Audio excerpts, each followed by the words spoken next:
Of course, we have battles like swastika that, we want to be able to use it, and it's considered a Nazi symbol. And when one girl approached him in a group session that, oh, I think I want to convert to Hinduism, the answer was, oh no, just say Om Jesus.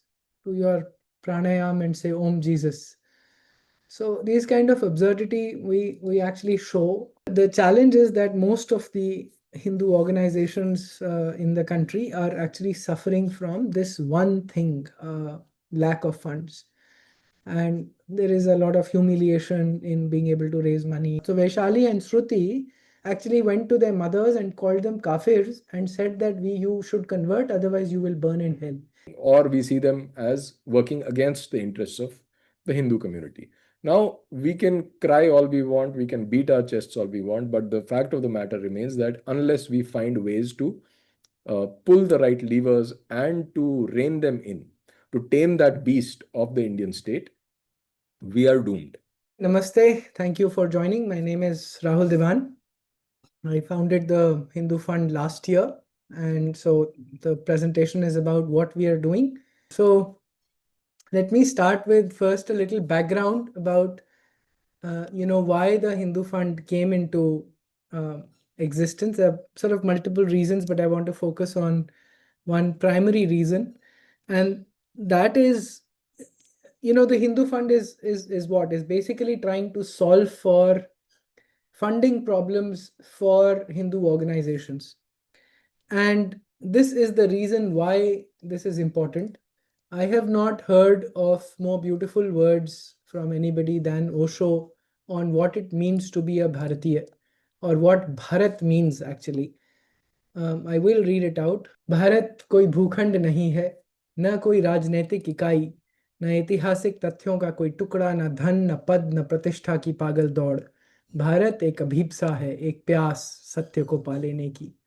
For those who don't understand Hindi or can't read Devanagari, he's basically, Osho is saying that India is not a geographic entity, it is not a political entity, it is not only a bunch of historical facts, it is not a endless chase for power or wealth and whatever else. It's a search for the truth. And that very beautifully defines to me what the values of this land are. The land does not have values, the people has values.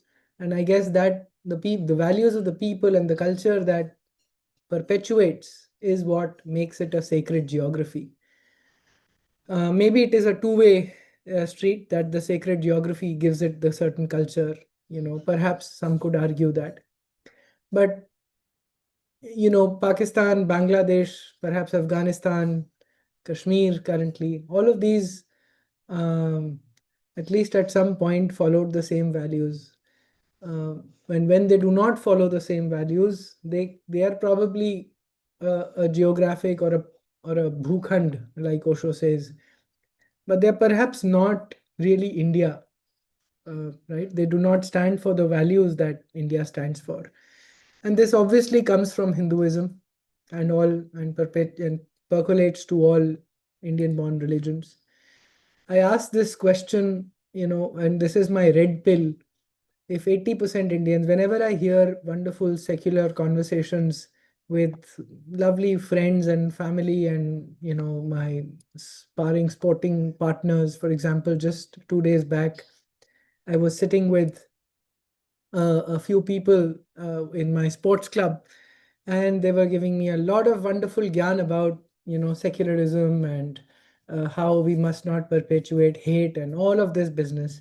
And I just asked them this question, that please tell me, if India becomes 80% Muslim, will India remain? Immediately there is stunned silence across the room, absolute silence. And then they all say, no, no, it can't be. But how is this possible? So what people are clear is that Islamic values, if large number of people start following Islamic values or Islam, certainly their freedoms and how they experience life being a Hindu will go away. So, I mean, this is my red pill, like I said. And the reason I'm sharing this is to reassert the same point. This is perhaps not the group where where this red pill is needed, but perhaps you all can use it if you feel this is useful for you. I do want to play this video. We have to make our education system independent of this secularism, Islamization of knowledge. So we want to Islamize all sciences, whether it's biology or physics or medical science, and then you go to community and then society and to country. And that's how the entire nation is reformed. First move that I will do, I will abolish the constitution and I will establish the only logical and rational constitution, which is the Quran and the Sunnah of Rasulullah sallallahu alaihi wasallam. So I keep saying I really love this guy. He's from Deoband, if I'm not wrong, just 150 kilometers from Delhi. Then he moved to Chicago. His name was Yasir Nadeem. Eventually, after going there a couple of years back or something, he added Al-Wajidi to Arabize himself and become more Muslim than he is. I love him because he actually openly says what PFI has to write hidden documents about, right? So PFI, Popular Front of India, had a paper, it's a public paper towards Islamic rule in India. They were charge sheeted, about 12 members arrested. They had actually a well-documented paper on how to infiltrate the army, police, judiciary, and so on and so forth to establish Islamic rule by 2047. And so this is consistent, right? There is no, I'm not making this up. You can go look this up. This is an NIA charge sheet. I just showed you this video of this. So there is consistency in thought process. And essentially, Islam cannot be reformed. It is what it is. And, we got to have systems to deal with it. I believe we are heading towards a civil war, another partition perhaps of the country. This may sound, I don't know, a little obnoxious, or may sound, inaccurate, that, oh no, we aren't, and so on and so forth. But I mean, there is actually a small form of civil war going across in different parts of the country all the time for the last many years, and especially accentuated in the last 10 odd years or so. As the number of Muslim followers increases and they reach their adolescence and their 20s, teens and 20s, and so on and so forth. So it's already on, right? If I remember accurately, 75 odd cases of stone pelting during Ram Navami were recorded last year, something like that. And I'm sure Nupur Sharma's platform, Hindu Phobia Tracker, is actually documenting all this just since January 25, January 24, they've documented about 4,500 cases or something like that of atrocities against Hindus. And when you look at equal atrocities against Muslims, say by Hindus, it'll probably be a speck of that. At the same time, the narrative is totally the opposite, but that's a different problem. So, what would I want to see happen? That ideally, an Abraham Lincoln-like civil war, which does not lead to any partition of the country, and the rule of law is established, and things that we want established in that. Or if there is another partition, then the least we want is a Jewish-like, perhaps Hindu state, if you like, right? The reason I say this, because we have an asymmetric war both from Islam and Christianity on Hinduism. This is the Joshua Project. It actually maps all the unreached peoples of the world, and you see the density of largely India, sure, thereafter China and Singapore and all of Southeast Asia.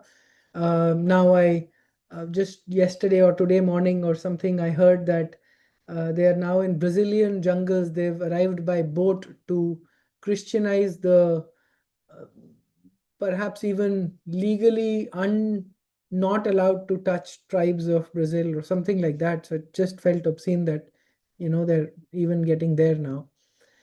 So perhaps after the census of India, they have the most well-documented data on India. They have 1,400 dialects in the Bible available in 1,400 dialects spoken. The word of God in word. And so they're basically out to Christianize India and make Jesus reach every person. Punjab and Amritsar, shockingly, is about 23% Christian. And hallelujah saying, turban wearing Sikhs is not an uncommon sight in Punjab these days. This is George Punaya in a public event, large gathering in Kanyakumari. He actually said that in Tamil, he said that we wear shoes because so that Bharat Mata should not dirty us, should not contaminate us. And this is the same man that Rahul Gandhi sat with and got a lecture on how Jesus is the true Son of God and so on and so forth, and whatever. Then we of course have our own battles in the secular state, with temples not being in our control. We have other battles internationally. For example, the curtailing of dissent, calling out the trouble with Islam, and so there is a whole movement in the United Nations to call out Islamophobia. They actually have an international day to combat Islamophobia and even a special envoy to combat Islamophobia. Of course, Hinduphobia is not even a term. There are, of course, Hindus fighting in the Scotland Parliament, for example, to recognize Hinduphobia as well. So we are basically just following whatever the pattern, the narrative that these guys set, whether that is the leftists or the Islamists or whoever else, and we're just following all of that. Of course, we have battles like swastika that, we want to be able to use it and it's considered a Nazi symbol and so on and so forth. So this is just examples of many things other than, say, the halal economy and so on and so forth. And, while the PFI wants an Islamic India, we want a Viksit Bharat, which nothing against Viksit Bharat, absolutely for it. I'm actually an admirer of Modi ji. Audacious goal to set for India in 22 years. Having said that, I believe that is not enough. We need more. And here is the questions that I ask. If I could ask the government that in this Viksit Bharat, will Ram Navami Shobha Yatras stop getting pelted from masjids? Will juveniles, not be put in front to pelt stones on both the devotees and the police and so on and so forth? Will Christianity stop its endless soul harvesting to convert all of India into, with the light of Jesus? Will we have a fearless society where, sure, you criticize the Manusmriti and of course now the Ramcharitmanas as well, but equally, am I going to have freedom to criticize Islam, Quran, and Muhammad himself, or will that still lead to Sartan Se Juda in 2047?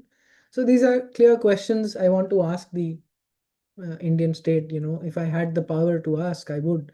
Same questions, but since I don't have that, I'm talking to you so that perhaps, via all these sessions, the message can alleviate and escalate, and hopefully the powers that be can hear things like this.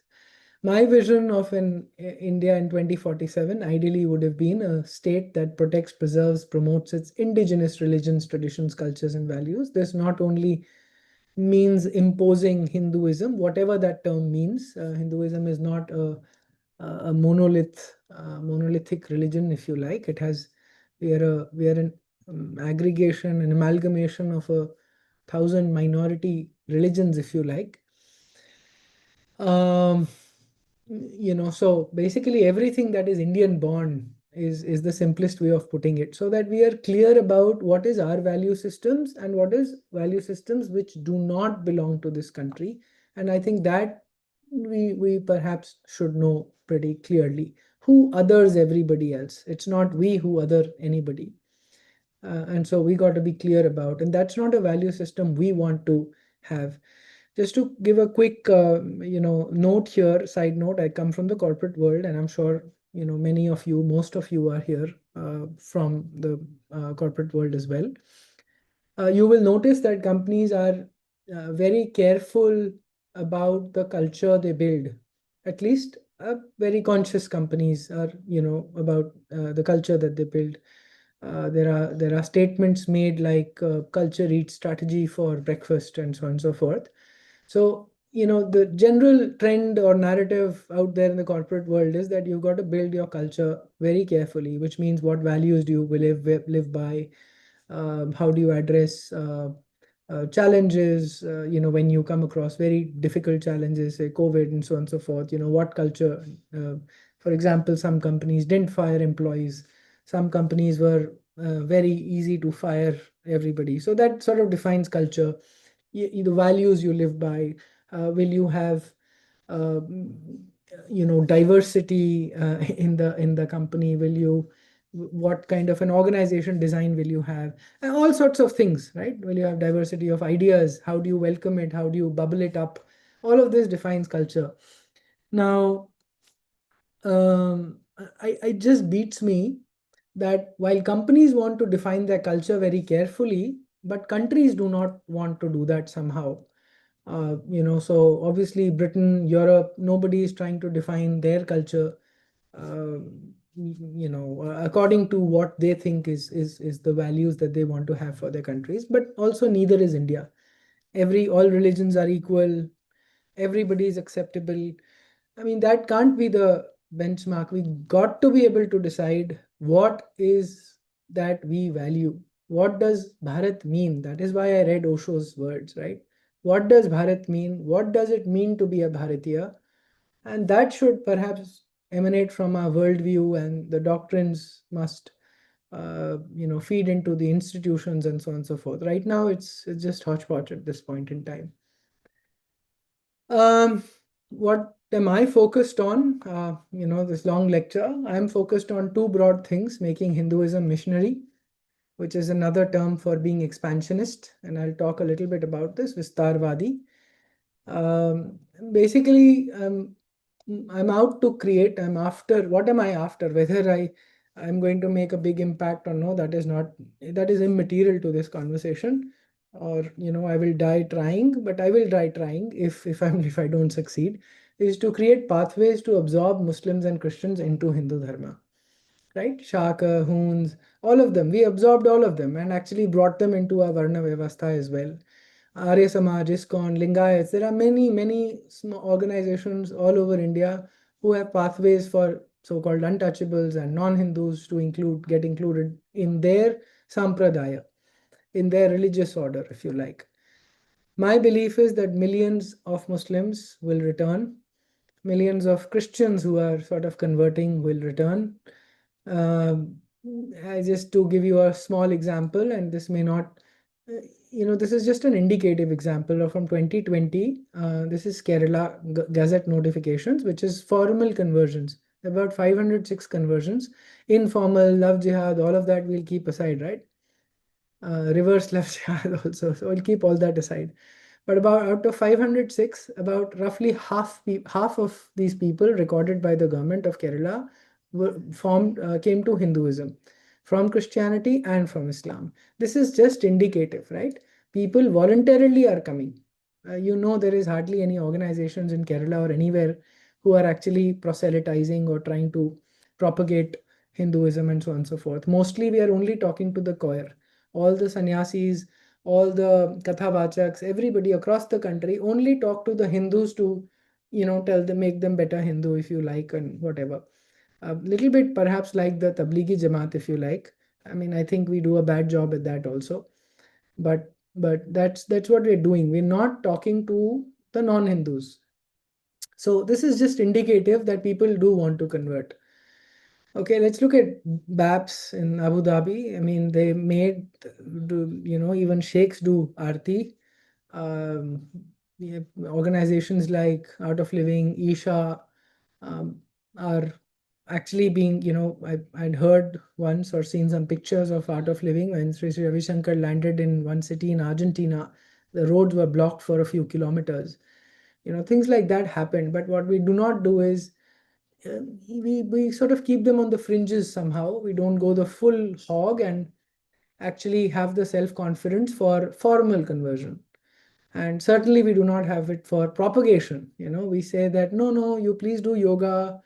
There was one incident of, I heard of a sannyasi from Rishikesh, when one girl approached him in a group session that, oh, I think I want to convert to Hinduism, the answer was, oh no, just say Om Jesus to your pranayam and say Om Jesus. So these kind of absurdity we actually show. And also we've left all propagation to organizations like Art of Living, Isha, and such similar Amma and such perhaps organizations. The core of the Hindu sampradayas are actually not converting, and some are actually opposed to it as well.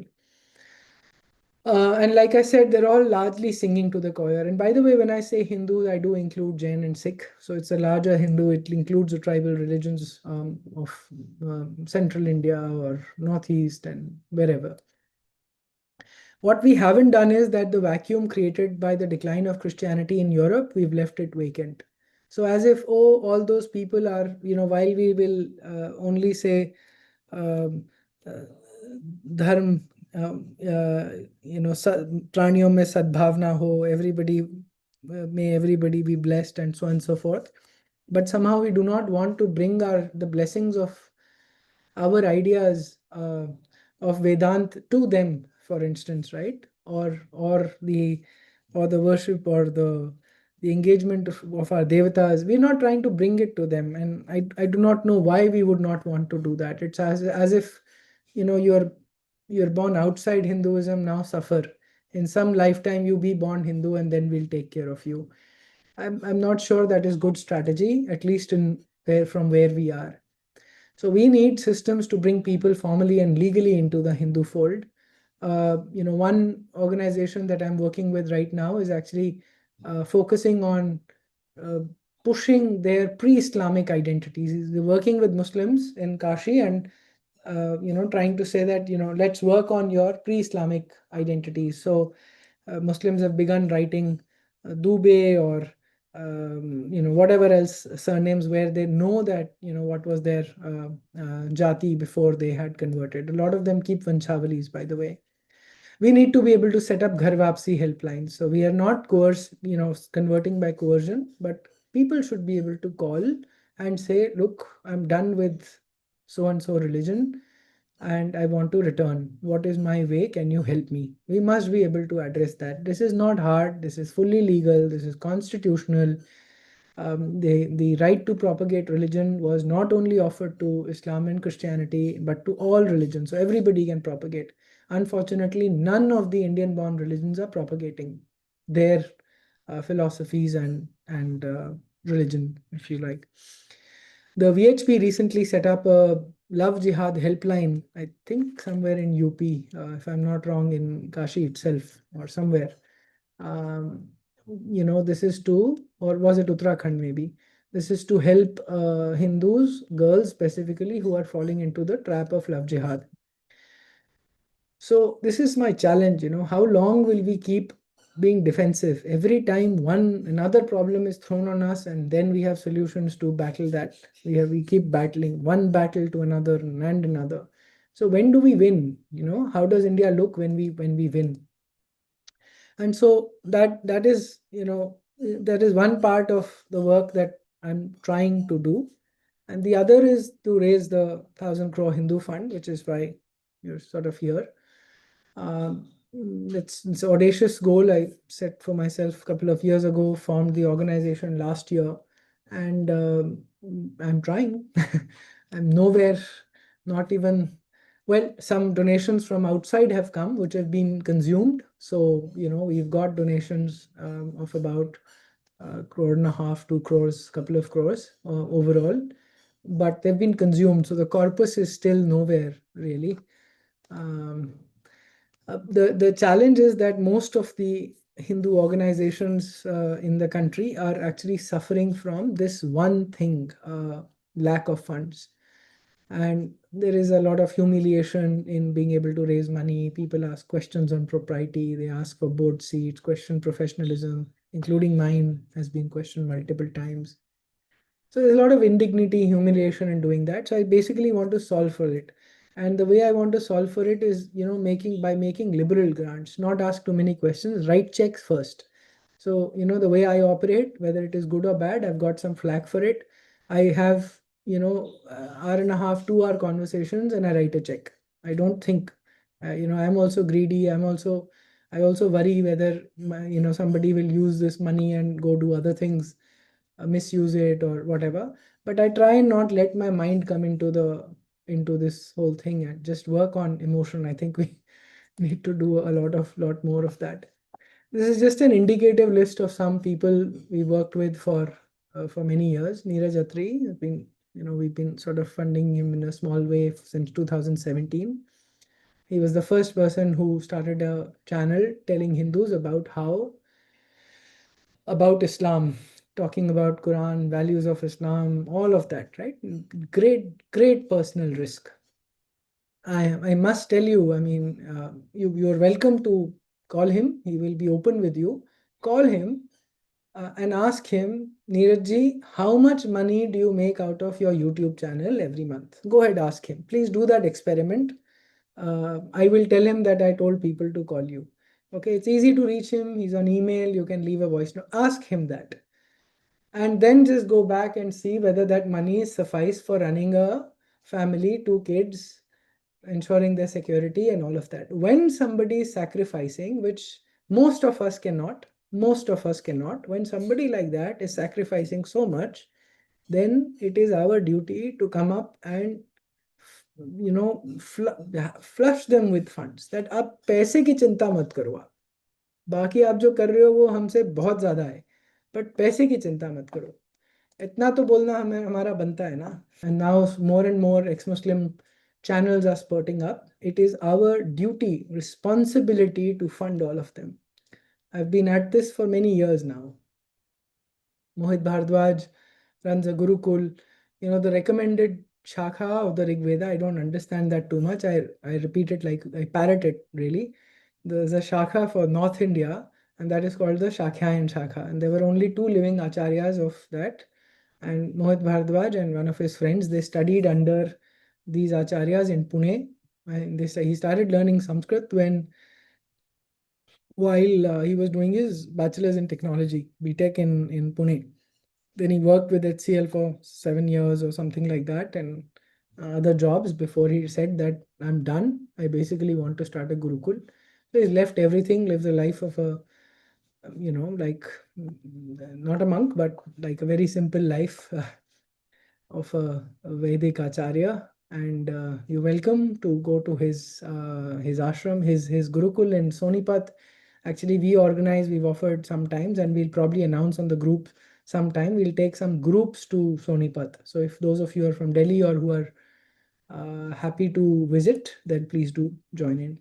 Raviji has, Sardar Ravi Ranjan Singh, Raviji has given, better part of his last 20 years to just raising the consciousness of Hindus, Sikhs included, of course, of Jhatka meat, and he's been the campaigner. He changed this tide. We've had many successes, and yes, there are many more people, but he was perhaps the first one. 15-20 साल से वो लगे पड़े हैं.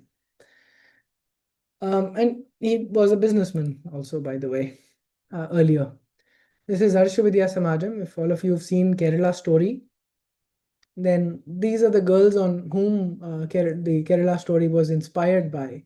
Vaishali here, for instance, was converted to Islam while she was at TCS, working in TCS Thiruvananthapuram. She was transferred from TCS Hyderabad to TCS Thiruvananthapuram. And when I talked to Vaishali that how can you get converted at TCS? You're a software engineer. What the hell is going on? And she says, Bhaiya, they get after you and they start saying, every day you will have a Muslim girl sitting, then some Muslim boy somewhere, whatever. They will start targeting. And this is a long-term game. 2 years, 3 years, patiently they will work at you. And will say, oh, how can your God have a trunk? How can head be cut off? How can he not know that this was his? All of these kind of things, and they have no answers for, because most of us, I mean, even me, perhaps I can't counter such questions, but the good thing with me is I can take their pants down anytime about their idea of deity. So unfortunately, our people, our girls, our side don't know about our religion and neither their religion. So no Swayambodh and no Shatrubodh. So And so you get trapped in this. Eventually you feel that, oh, maybe we are on the wrong path. So Vaishali and Shruti actually went to their mothers and called them kafirs and said that you should convert, otherwise you will burn in hell. This is what happened for many years in their families before this man brought them back and drove sense into their heads. Now he's building 100 dharma pracharaks. I don't know how many he has now, because that requires 20,000 rupees per person per month. So about, whatever, for 10, 12 lakhs and so on and so forth. It's a fair significant investment. But he's determined. Multiple times I've thought he'll give up and say ki nahi hoga. I have known them since 2016, 17, helping them in every few years in a small way. Now in a slightly bigger way. But there are people like that, and who are very badly funded.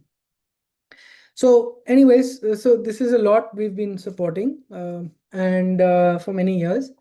The current priorities for me, because putting 1,000 crores intimidates people or whatever else, I don't know. So I'm after raising a corpus for the legal fund for 5 crores. We have many cases, including challenging outright termination of the HRNC, for example. This is sort of from Saryu Trust, not so much from Hindu Fund at this point. But from the Hindu Fund, I'm trying to now create some formal working arrangement with lawyers like Vishnu Shankar Jain, to see if we could actually fund their expense that they are taking, and even perhaps pay professional fees for the projects they are fighting, and not only these temple projects that they've taken on by themselves. But for example, we want to go, this is an old thing, we want to go after Foreign Contributions Act, like banning FCRA. But who is fighting the fights that someone like Vishnu Shankar Jain is fighting, right? I mean, we say that, oh, for who's that? Yaqub Menon. The Supreme Court can open at 2 a.m., but for 10 years, 11 years, it can't hear a temple's case from Swami Dayanand Saraswati. The Supreme Court opens not only because, it is Yaqub Menon, but it is because Kapil Sibal is funded extremely well. So he gets the Supreme Court to open. On one call, they get 2-3 crores like that within a week to fund and all sorts of cases.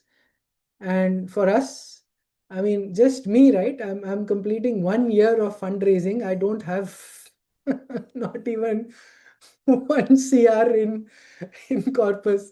Like I said, I've raised about a couple of crores from outside, which has all got consumed. So I mean, so that is why courts open at 2 a.m. Okay.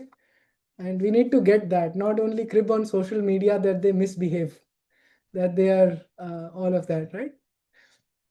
So anyways, the second project I'm after is to raise a couple of crores for this manuscripts inscriptions project. I've done the seed funding. We formed something called the Manuscripts and Inscriptions Digitization Foundation in Dharwad in Karnataka, and hired a few people. And what we're doing is, for example, the Epigraphia Indica. Let me actually show you. I'm eating into Ashish's time now, but maybe I can quickly show you. I'll actually go and show you what the problem is real time.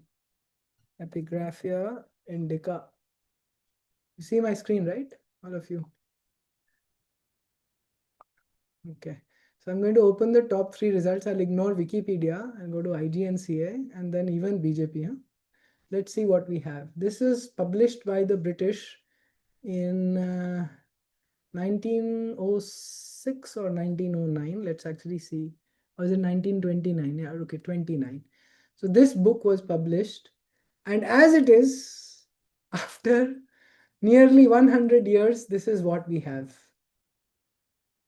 Okay, so all the epigraphs, all the inscriptions found across the country, whatever with translations and so on and so forth, are basically found here.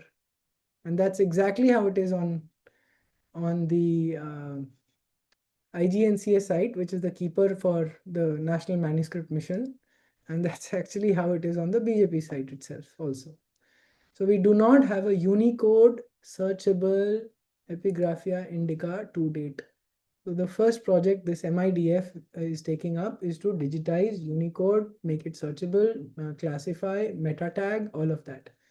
And so I've seed funded the first. I'm hoping we'll raise some more money, but I need, to raise. So I've now talked to at least 3 or 4 really rich startup guys in Bangalore, and the objections I get is, "Arey, but this is the government's job, or this is the RSS job. Why are you trying to do this?"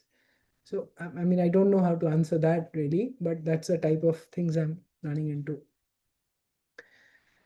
I do not want to go too much into this, but I'm sort of also taking money from on a lot of people's names. So I'm pretty very well off. I don't have to earn a living anymore. I used to run a software business and I sold it.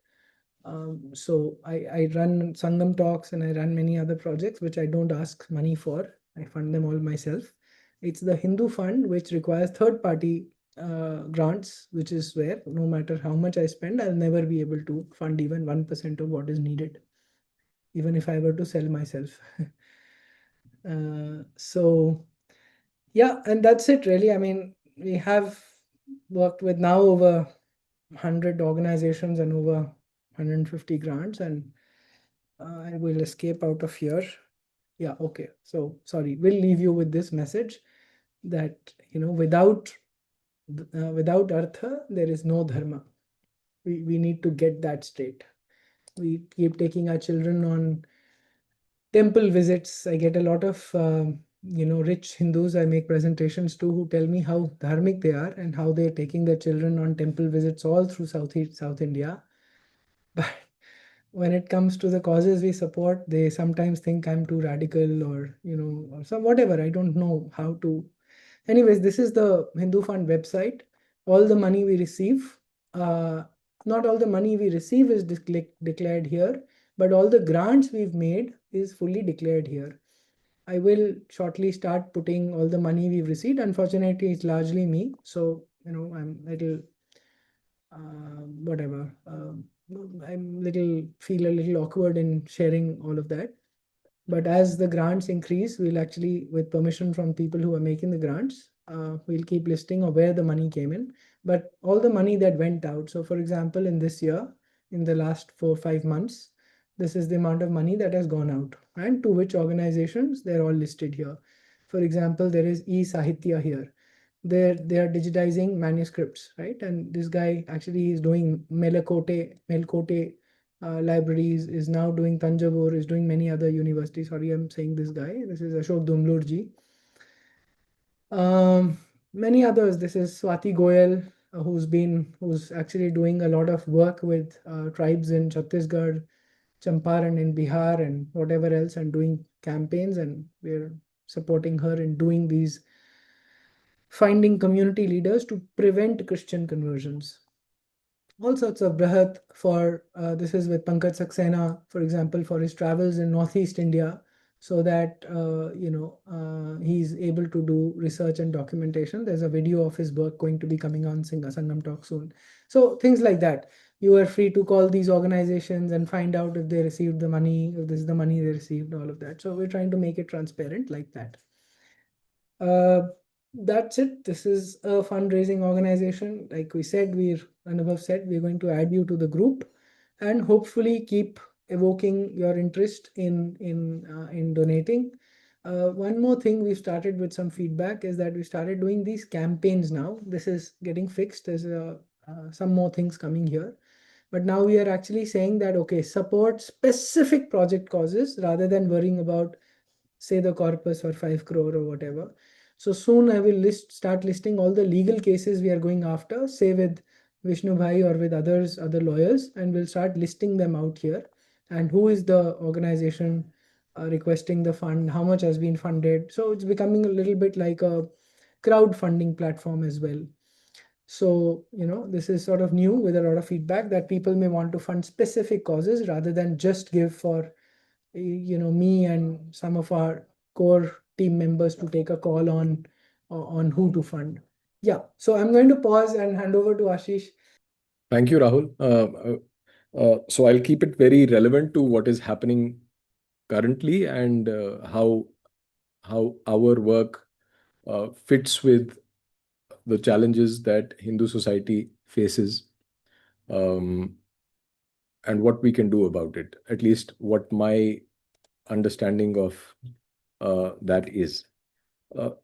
So recently we've seen Modi and Trump, that how Trump has been trying to trample over India's interests and bully his way through and get some very obnoxious deals, the trade deals to get through. And our Prime Minister Modi has resisted, and there is a lot of speculation as well as a lot of explanation given about what things, in which direction things might proceed from here, and what risks we face as a nation. Now, in for the longest time, I've been thinking about this question of why there is uh, there is a problem between India and China, because culturally, civilizationally, there is not much to fight about with China. We've always coexisted peacefully with them for the longest time.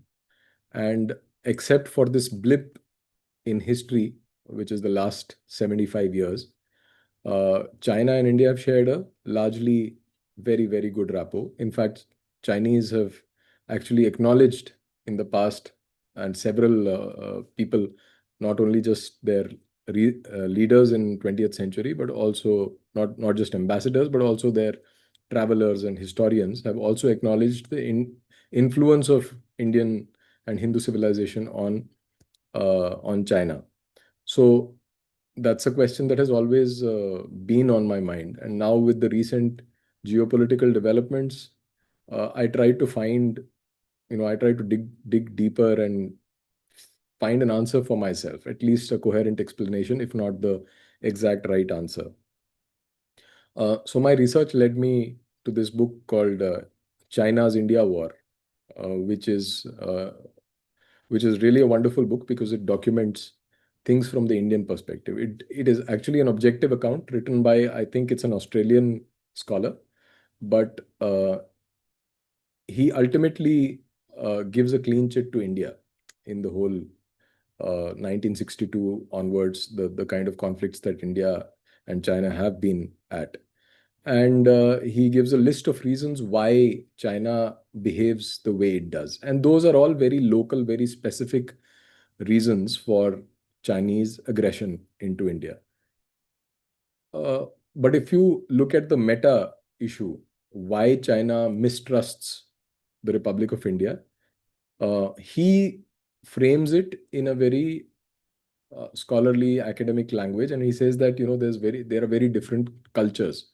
That China is actually authoritarian, and they are used to the kind of government that they have, the CCP as it is called now, and India is a vibrant democracy. But to me, I think that is really the root of the problem. The Chinese mistrust of India, because a lot of people have also said that um, China has a deep mistrust for India on account of the opium wars and India's role in supplying opium under the British rule. So they see Indians as having backstabbed them. That's how their psyche works. I don't know how accurate that is historically. I mean, or whether that is good enough reason to not engage with India meaningfully and strategically, but that is one explanation.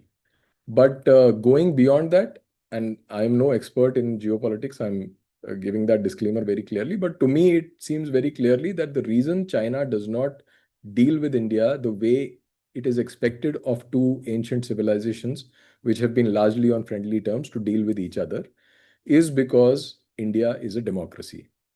And being a democracy means that China does not really see India as a reliable partner. We have been fed this notion that democracy is the greatest and the highest form of government ever, and that there are some people who also say that India is the birthplace of democracy, and we are the ones who actually gave this idea of democracy, which is largely untrue, because India was never wholly democratic that in the way that it is today. But now we think of democracy as an inherent good, an inherent supreme place to be in. Like, we are better than China because we are a democracy and China is not. But that is rhetoric, that is succumbing to the indoctrination that we are given as in schools. And the reason that India and China are not able to get along, and China is not able to trust India the way it should, in my opinion, is largely because they think that if we get into a strategic partnership in India, the kind of politics they have internally, we don't even know whether this will go. So they don't take us seriously, basically. We'll enter into a deal, and tomorrow, there'll be one opposition party, there'll be some riot somewhere, someone will instigate another Shaheen Bagh, someone will go and do a farmers protest and all that, and everything will fall apart. So India must not be taken seriously is largely their attitude. And so what I'm trying to get at, and why I gave this initial long monologue on seemingly unrelated issue, is because as Hindus, we think that democracy is how the world operates. But that's, in my opinion, absolutely false.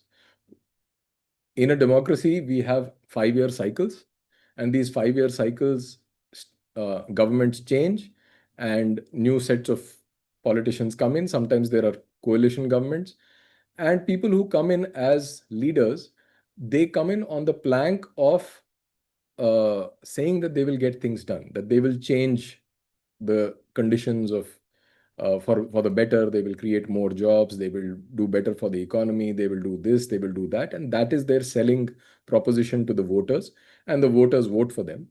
And then the rest of the 5 years are spent in maintaining that illusion that we will get things done. But things move extremely slowly. There are some things which get done, which are possible in that limited time frame. But most of the stuff, people are left high and dry, and people get despondent, and they get disillusioned because things don't seem to be moving at the right pace. And life is short, and we have our culture to preserve. We face existential threats, demographic threats, all kinds of other issues that threaten our very existence and culture, but nothing seems to be happening. Take, for example, pollution. Pollution, everyone agrees that Delhi has bad pollution, has a breathing problem. And this is the most fundamental thing. Like if the air that you breathe is not clean, then everything else is just trivial. But nothing can be done about it because of the nature of the polity that we inherit. And in this, the bureaucracy plays an extremely important part. And all netas, all leaders ultimately depend on the bureaucrats, because the bureaucracy and the tenure of the bureaucrats outlives the tenure of the ministers. The ministers are here for 5 years, the bureaucrats are here for 50 years. And so that long-term planning and the continuity between the governments is maintained through bureaucracy. And when people say that bureaucracy should be abolished, or sometimes there are radical ideas like that, they say that because they don't really understand the pressing need for having an arrangement like that. The trouble with the Indian bureaucracy is that because we are so colonized, that they tend to be indifferent, and they are self-serving, and they are corrupt and all that, with the honorable exceptions, of course. But ultimately they are needed, and they don't do their job in the way the government or the people want them to. And they are not answerable to the people in the same way that the ministers, that the elected representatives are. So this is a systemic problem in a democracy, which is why we need to have a network of institutions. We need to build institutions. We need to have these institutions which work in very narrow domains, and which have very sharp, focused long-term visions and objectives. And they work and they achieve those objectives with or without the support of the state. And this is essentially what they sensationally call the deep state.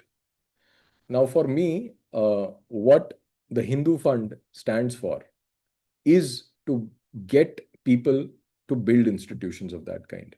There are hundreds of avenues, hundreds of ways in which we have to engage with the government, and we have to set our eyes on long-term goals. Let's say we talk about Vision 2047. If there are 70 people in this room, those 70 people have 70 different ideas, but they largely overlap because we are all informed by the same kind of, by the same scriptures, by the same worldview, by the same culture, the same rituals that we follow, the same gods that we worship. So we largely overlap. There might be, a little bit of bickering here and there, but the large goal is the same. So to achieve those goals, we cannot be dependent on the state. We have to have ways to achieve them and force the state wherever required to take action. And that action and forcing the state to take action cannot happen by means of elections. And that is something which is absolutely clear to everyone intuitively. जब हम ये भी बोलते हैं कि यार vote दे के फिर हमारा काम नहीं होता, it's basically reflecting the same frustration that you cannot get the government to do your thing even if your vote counts to them. So today, for example, the BJP is in power on the back of Hindu support. That because it is seen as a Hindu party, it's a Hindutva party, and yet there are areas where we see them as lacking, or we see them as working against the interests of the Hindu community. Now, we can cry all we want, we can beat our chests all we want, but the fact of the matter remains that unless we find ways to pull the right levers and to rein them in, to tame that beast of the Indian state, we are doomed. So, from that standpoint, what Rahul has set out to do with the Hindu Fund, in my view, is absolutely critical. And he keeps saying this even in the podcast. He said last, we had on Upward. He said that people ask me that, why are you doing this? This is not your job. Of course, this is his job. This is my job. This is everyone's job. Whoever is interested and whoever cares enough, it is their job. So we can't outsource this to one particular organization or one particular individual or whoever it may be. If we think that we can, get moving and do something, we should. So that's basic. That's almost like basic arithmetic. So in all this, what Upward does is that we have set ourselves the goal of building a Hindu civilizational discourse. And how this happened is, how Upward came into being. I think it would be a good idea to share that with everyone here so that there is no room for doubt. So Upward was formed in 2018. Before that, I was part of this organization called the Indic Collective Trust. I'm still part of the organization, but back then it was founded in 2017 and under the leadership of Shri T.R. Ramesh, who's a well-known name in the free temples movement, and with others. And J. Sai Deepak was our legal mentor, and so on and so forth. And the first major battle that we were fighting was the Sabarimala case. And in the Sabarimala case, when ICT was formed, we realized that none of the media houses, not even those that were identified as so-called right-wing or Hindu-leaning or BJP supporting, none of the media houses, including Arnab Goswami's, was interested or was aware enough or had the spine to stand up for the tradition and for the devotees of Ayyappa. And all of them were speaking the language of the liberals, of NDTV, of Barkhadat, and they were just saying the same thing in a different tone and a different vocabulary. So we realized that we are really short of allies. And in the video space, there were very few people. There were just Sangam Talks back then and no one else. And Sangam Talks was already on our site. So we thought that we need to have a more focused approach where we present these specific issues in user-friendly, in viewer-friendly forms, use a bit of artwork and animation to gain attention and to drive home the point. And that is how Upward was born. And from there on, it took a life of its own. And we've covered various issues, including this halal economy and the demographic problem and even ecology and the disasters in Uttarakhand, Himachal, all that. Things that we thought are important to the Hindu society and to us. So that was how Upward was born, and that is how we continue to evolve. And now we've come to a point where I think that we have a little bit of clarity, more clarity about where things should be pushed towards, because discourse building is essentially about that. So I'll just quickly go through these slides to give you some idea of how we think about discourse building and why it is important. And that perhaps will give you a better idea of where Upward is headed and how it fits into this whole Hindu Fund network and the efforts to achieve what we have set out to achieve collectively. So discourse building is the deliberate creation, shaping, and promotion of a particular way of thinking or talking about a topic, issue, or subject. So whatever you're thinking about, like for example, right now, I spoke about democracy, and there may be people in the group who differ with me. But discourse building is basically about uh, taking the onus of building a clear, scholarly, irrefutable to the maximum extent, uh, coherent way of thinking about certain things, and aligning it with your worldview and with your culture. So, crafting narratives, frameworks, and the language that influence how people understand and engage with the topic in public, academic, or political spheres. This part is very important. What can be said, who can say it, and how it is understood. So what can be said is, of course, it's part of this another theoretical framework called the Overton window, where what you say is where it lies in that range of opinions. Like, for example, if I say that we should get the right to marry animals, right? So this is absolutely atrocious. People will laugh at it. Um, and that, in terms of the Overton window, borders on or is at the unthinkable stage. But towards the center of the Overton window are the wide range of public opinions that are acceptable, that you can speak in public, you can make that statement in public without incurring a cost to your personal reputation. And bang in the center of that Overton window is policy.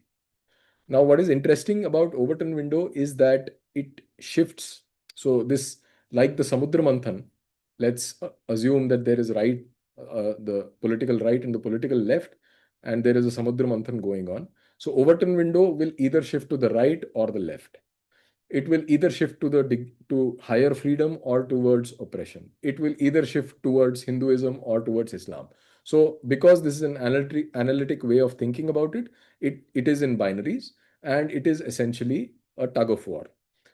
But the interesting part about the Overton window is that, contrary to how people think about these things intuitively, that today, if I am saying that, I am a Hindu and I should get temples should be free, right? Or that Muslims should uh, stop being violent, or they should stop forcing Hindus, or love jihad, all that, whatever the problems are. Now, these are all statements that you can make safely today inside the Overton window without people saying that you are crazy.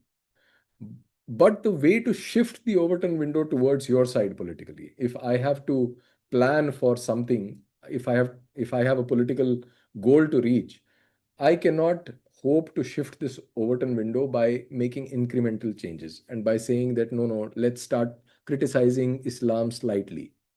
I have to say something which is well outside the Overton window, which challenges the fundamental assumptions of society itself. And then this Overton window will shift slightly towards my side. The example of this is how if you look at the American politics in the 1990s, the liberal or the Democrat president, Bill Clinton, he made a statement in one of these interviews where he said that no, we are a Christian country, and we cannot allow uh, people to people of the same sex to get married. We cannot allow gay marriages.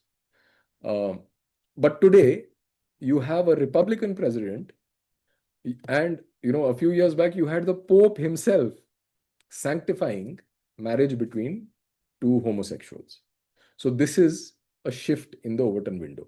So when we look at the left and we say that these guys are absolutely crazy, yaar, what are they talking about? They are saying ki yaar kutton se shaadi kar lo, right? But that is how they shift the window towards their side. Now today, homosexual marriages are acceptable, right? They are part of the law. They are policy now. They are state policy. But only because some eccentric far left people actually stood out and said that, oh, we will marry dogs. There is no gender, there is no this, there is no that. All those things, all those ridiculous ideas actually make sense in when you look at it in terms of discourse building, why they do certain things. So similarly, we have to find ways of stating the radical, the unthinkable, which is not adharmic, right? These are things which are obviously adharmic. When you say that we should get married to a dog, that is obviously that's insane. That is perverted.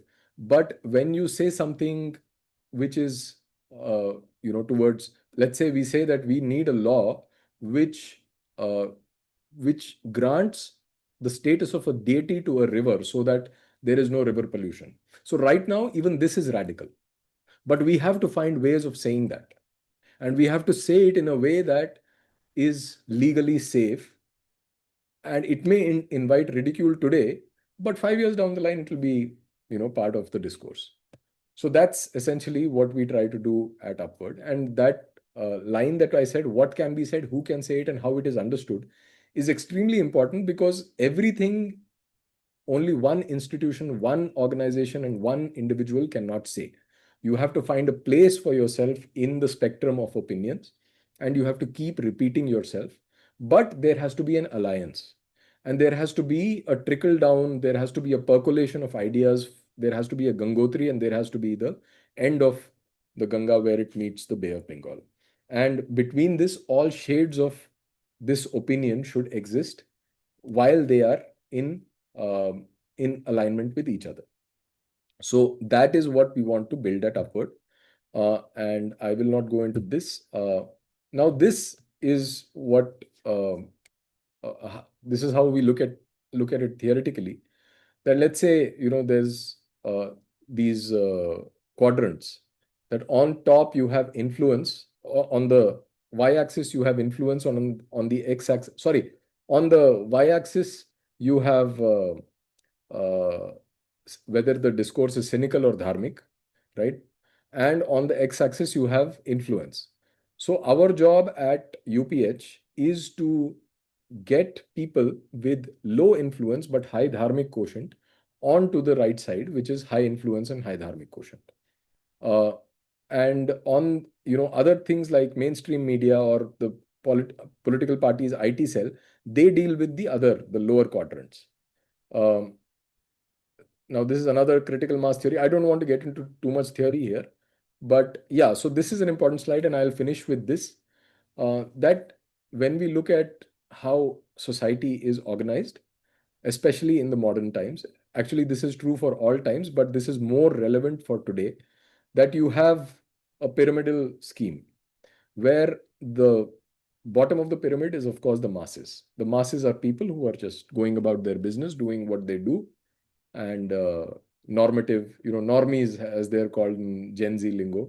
They're the normies. They just take whatever comes at them uncritically. They accept whatever is going on in the news. They watch Dhruv to anything from on the right. They consume all sorts of content, and their opinion is fickle. And a typical example of this would be someone like that lady whose husband was killed in the Pahalgam encounter. And the very next day, she said that, oh, don't hurt the Muslims because, they were not responsible for it and all that. Now, this is typically the behavior of the masses. They are fickle. They will think today they'll be hurt, they'll be emotional, they'll say something today. Tomorrow, things will change, and suddenly they'll be lured into saying something contradictory and meaningless by the propaganda, by the media, by the government, or whoever is interested, right? Or the commercial forces. So these are the masses. And they are characterized by tamas. They are naive, right? They are characterized by tamas. The next is the cynical stage, where it is characterized by rajas. They are driven by things, they're driven by the lust for power. And Donald Trump would be the greatest example of a Rajasic individual who's just out there to dominate, and he's a bully, and he's always like that. So the Abrahamic elite, uh, and ever since the Industrial Revolution, the powers that have taken control of the masses have been these Abrahamic elite, who are essentially cynical. They just want to get their stuff going. Even the Indian bureaucracy is cynical. So they want to get stuff done for themselves at the expense of the masses. The masses are cannon fodder for them. So things like eugenics, for example, people will say that, oh, low IQ, Hitler would say low IQ hai to usko जीने का अधिकार नहीं है, that we should just get rid of low IQ people because this sullies or this brings down the overall productivity or the intelligence of the human race, and therefore these guys should be just sent to the gas chambers. This is cynical uh, elite.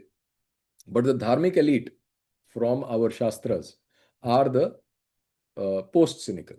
Post-cynical, the difference between the naive and the post-cynical is that the post-cynical knows the cynical. They know that there are people who are bad faith actors, and they have to find ways to, they have to work out strategies to deal with the bad faith actors and yet do good for the masses, right? So Ram Rajya ka example jo hai, which is the total, I mean the epitome, the very top of the pyramid, the tip of this pyramid, that is Ram Rajya, right? But we have to, over the next century, and I don't mean this in a deluded way that we are some very powerful people sitting here and deciding things, but I think that the only way in which Hindu culture will survive is by following something of this kind. By we have to displace these Abrahamic elites, these cynical, cynical people who are in charge of stuff, with dharmic elite.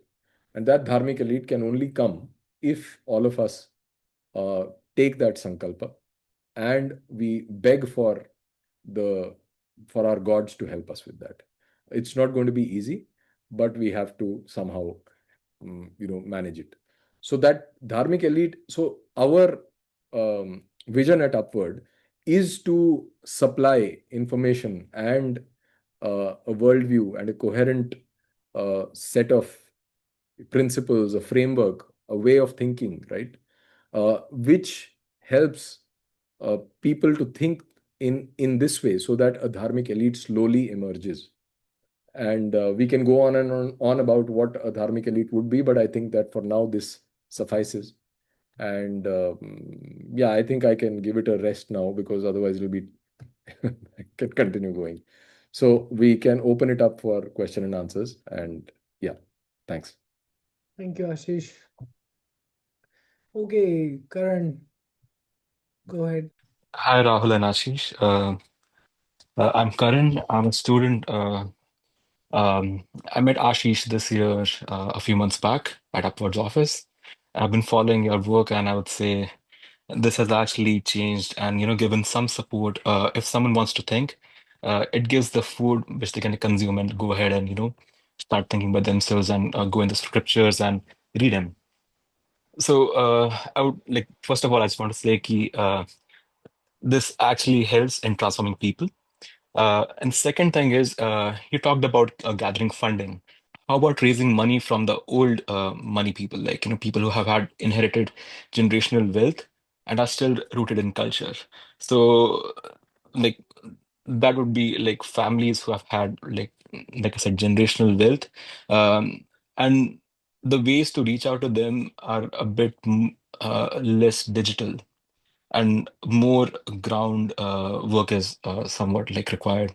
So even in my small town of Kaithal, Haryana, I know of people who are pretty rich, but there's no outreach to them. They don't even know the existence of these organizations or the work they are doing. We're reaching out to everybody.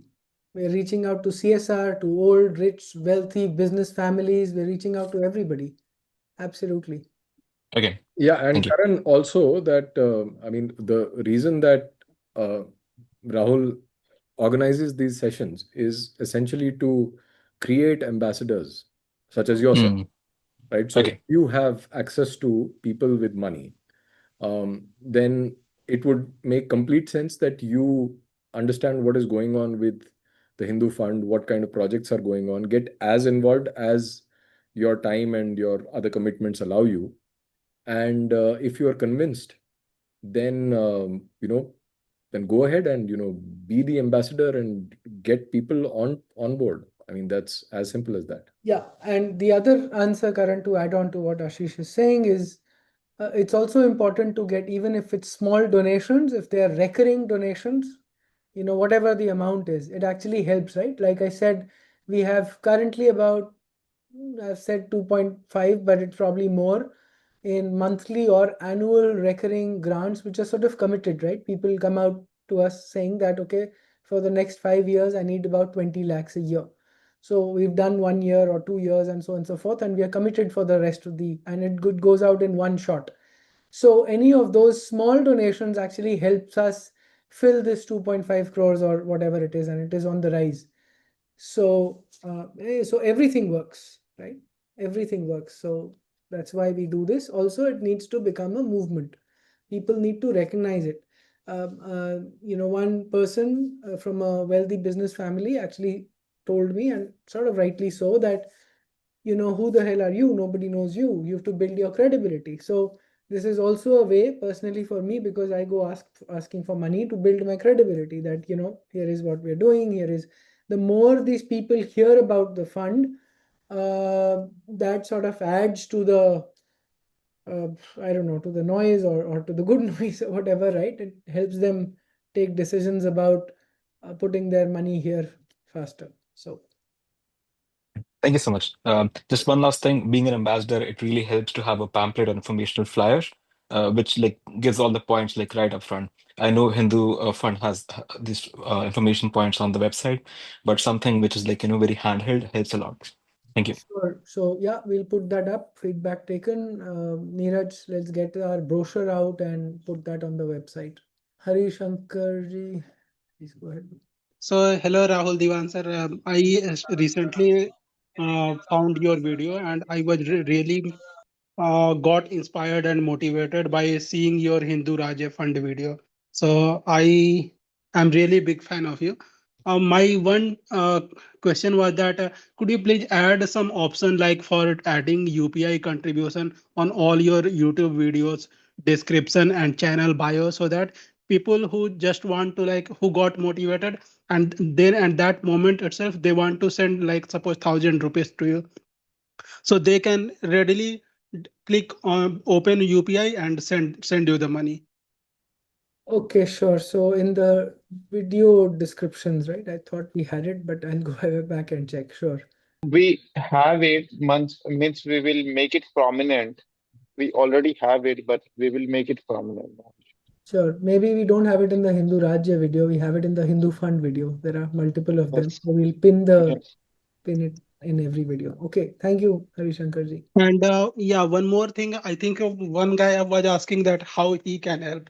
So I recently actually uh, saw one video from Dharman's foundation, and like he suggested one good use case actually, that some of his contributors are actually doing mask collection, like suppose they are working on some government job office and they are like uh, propagating the idea to everybody, and they are collecting from all the colleagues like 100 rupees each from like 30 50 people, and then this way they are like every month sending 20,000 kind of money.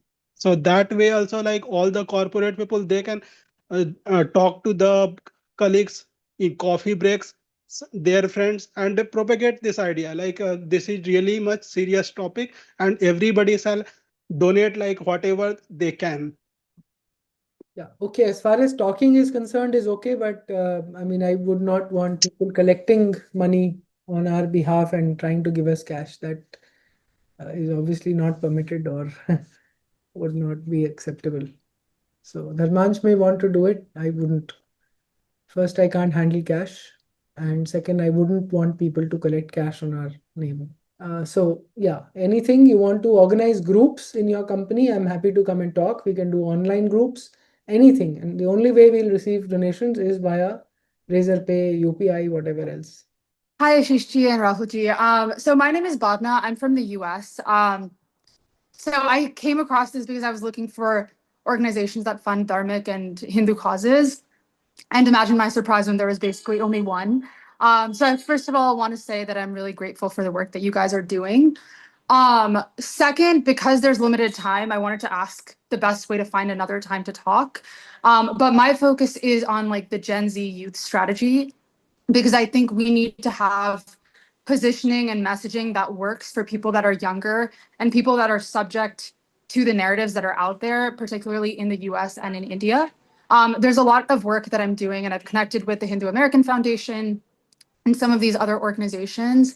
But I think there's a need to have a broader kind of youth platform, youth strategy to counter some of the narratives that happen at the college level, that happen at the media level.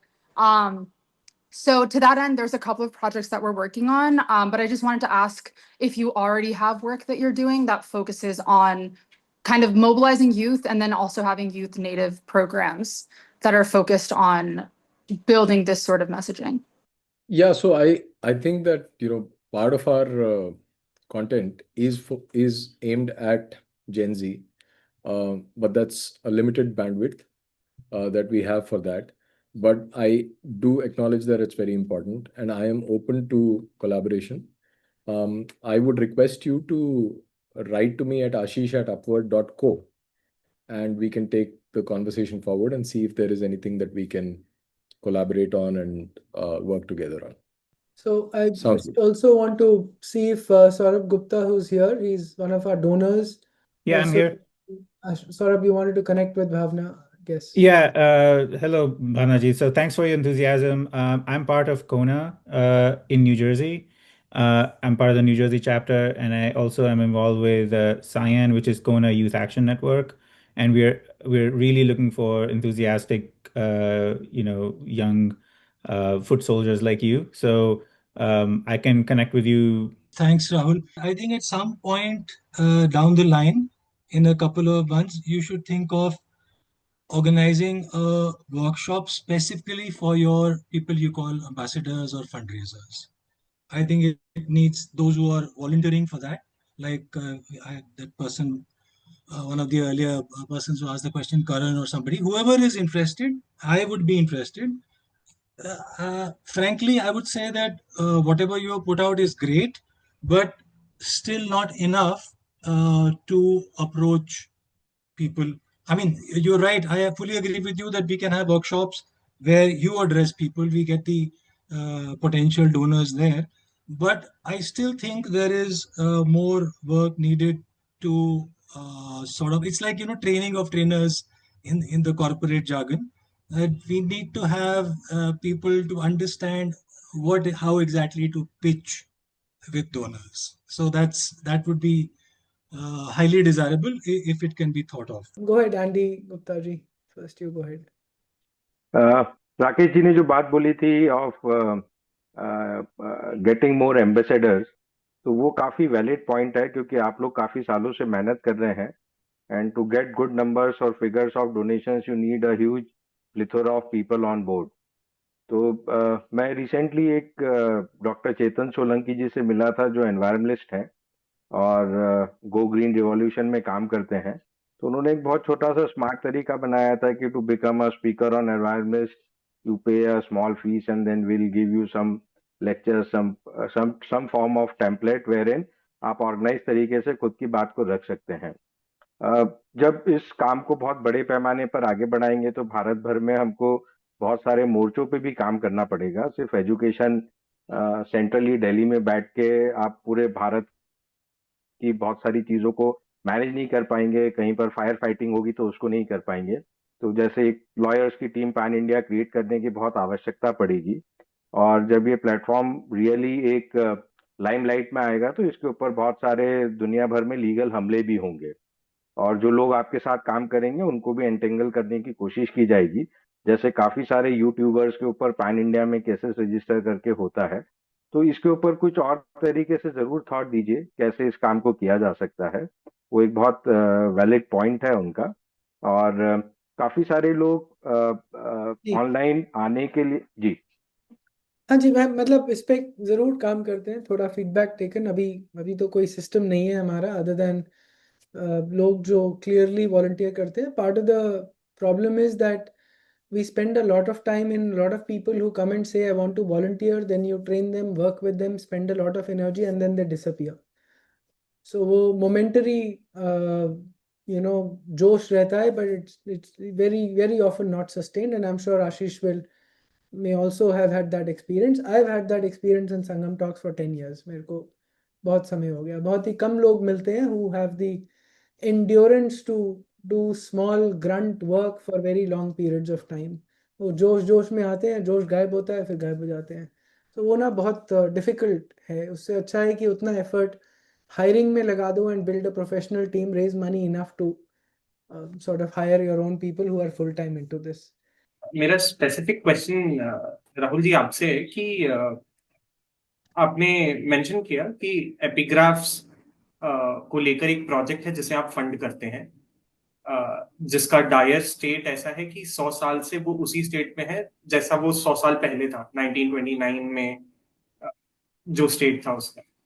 So I would like to get in touch with people who are doing this work, and I'm also curious कि for these kind of projects क्या वो college students के साथ collaborate करते हैं, because there are like Ashish would know that engineering students in their final years explore doing a major project, and there are even institutions which are built on you know full time dedicated. आपने एक बताया कोई एक institution, IGNOU शायद, I if I am not wrong, जो जिसका full time काम यही है। तो are they exploring this angle of you know? I am not sure. I'm part of the team which has formed it, but there are other people who run it. So, I mean, I won't interfere much on how and when. Right now, we have 3 full-time people, including a PhD scholar who heads it, heads the inscriptions part. Manuscripts, we even not have not even started work. So, I mean, just keep a lookout. We will keep posting once you join the WhatsApp group. Some of these updates will sort of also start coming on what is the status of some of the organizations. Yeah, just keep on the lookout. We don't even have a website at this point in time.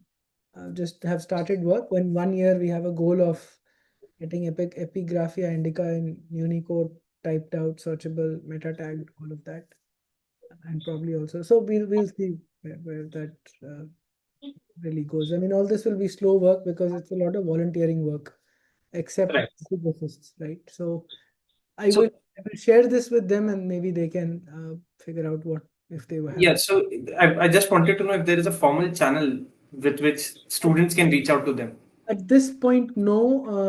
But we'll if you join the group, I'll make sure I post about MIDF on the group. Oh, They have a website and so on and so forth. yeah. Yeah. Thank you. Okay. Swastik Pandey, last या question. या hello sir, मेरा sir actually question जो है वो आप दोनों से ही, आप दोनों जवाब अगर देना चाहें तो, आशीष जी या आप देना चाहें तो। मेरे एक्चुअली सर 2 छोटे सवाल हैं। एक तो ये है कि सर जैसे आपने प्रेजेंटेशन में बताया कि we are funding so and so organisations, so since you are saying कि हम तो पुट अप कर रहे हैं अपनी वेबसाइट पे कि हमने कहाँ कहाँ उनको फंड कर रहे हैं, but is there any methodology कि वो उसको एफिशिएंटली खर्च कर भी पा रहे हैं कि नहीं, ऐसा कुछ उसका मैकेनिज्म है? And second part of the question जो मेरा ये था कि कुछ चीज़ें ऐसी हैं जो सिर्फ और सिर्फ politically it can be done, like एक जो मनोज जी अभी बोल रहे थे कि टेम्पल्स को गवर्नमेंट के कंट्रोल से निकालना है। So is the Hindu fund strategy going to be like dealing with the political parties as well? ये 2 छोटे सवाल हैं। पहला सेकंड क्वेश्चन का आंसर पहले, deal with political parties, no, except at Saryu, for example, we write a lot of letters. We have actually a small group which only writes letters and files RTIs. So Hindu Fund at this point will probably at this point in our evolution, no, we don't deal with political parties. We want to do cases instead of dealing with political parties who may or may not have the will. In 10 years, nothing has happened with the Freeing Temples movement. it's unlikely that anything will happen in another 10.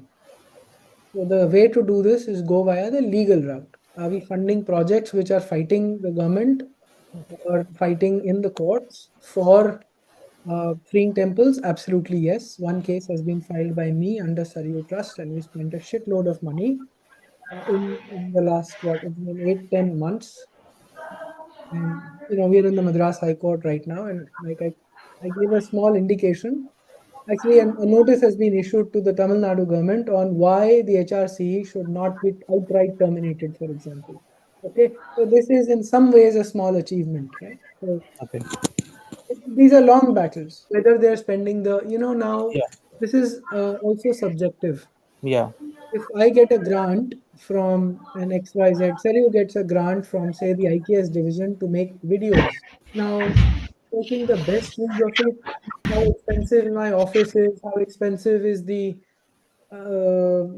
where my office is, how much do we pay our people.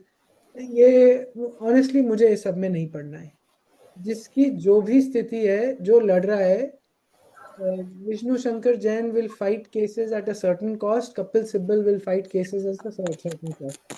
We cannot decide whether Kapil Sibal, you must fight at Vishnu Shankar's prices. Okay. Are you getting me? So Yeah, whatever sir. whoever is doing, we need to write checks based on their proposals of what do they want to achieve at what cost. I don't want to get into whether this is efficient, what salaries you pay. We do some due diligence. How much of this is going to the promoters, for example, of the organization? How much is going to the? Is there a line item of a number of people who will work on this project? Are there some third-party resources? After 3 months, 6 months, we ask for a utilization report, and we publish all this. We're going to be अभी बहुत कम publishing है, but all of this information is going to start getting published on the website itself, on the Hindu Okay, sir. website. Okay. Got you, sir. Yeah. Okay. Okay. Abhijit ji, do you want to? Yeah. So Rahulji and Ashishji, first of all, thank you for all the great work you guys are doing and being such warriors for Hindu agenda.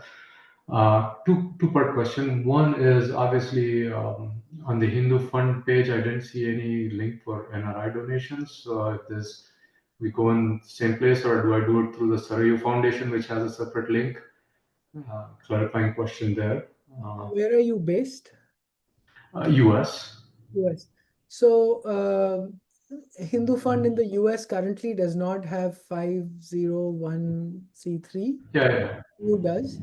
So if you, for example, I can do it through Sarayu. Yeah, correct. And then Okay, just mark it as Hindu Fund. That's correct. Perfect. And then the other question was, have you thought of partnering with the World Hindu Economic Forum? I mean, you talked about the Jewish state in your introductory piece, and when I work with Israeli colleagues, I see there's a lot of connection between religion and industry there, and it would be great to strengthen some of that as well. Yeah, I mean, see, all of us know Swami Vigyanananda very well, and he's dear to us, dear to me. He's, in fact, the Hindu word came because of him. So, I mean, he was unrelenting when I was in two minds whether I should go ahead and keep it or no. But association with the World Hindu Economic Forum is very tricky. I mean, would I get a seat on the table to talk about, or in one of the forums to talk about the Hindu Fund next time? I mean, I think those are hard things, and I can't give a clear answer of yes or no, But do we work with each other? Do I call up Swamiji to ask him for his help anytime I need it? Do I meet him every month, 2 months? Yes. But the other things, all the organizations have different agendas to pursue. So it's sometimes, using one platform to further the other is perhaps not possible. Also, especially when they're very large platforms. Hindu, on the contrary, like we are all collaborating, and as much as possible, we want to be able to create. It's actually called the Hindu Network Foundation, right? So the idea is to collaborate as much as possible. So yeah, I mean, that's the only answer I can give. No, I mean, I think maybe it's as things mature, there could be a convergence pathway Yeah, for correct. sure. One says also, this is the thing, right? One says popularity and credibility, then more bigger organizations and bigger people also want to come and say that, okay, now you're you're worthy of my time or my forum, so come and let's collaborate. So I think it's a journey, a little bit of a journey.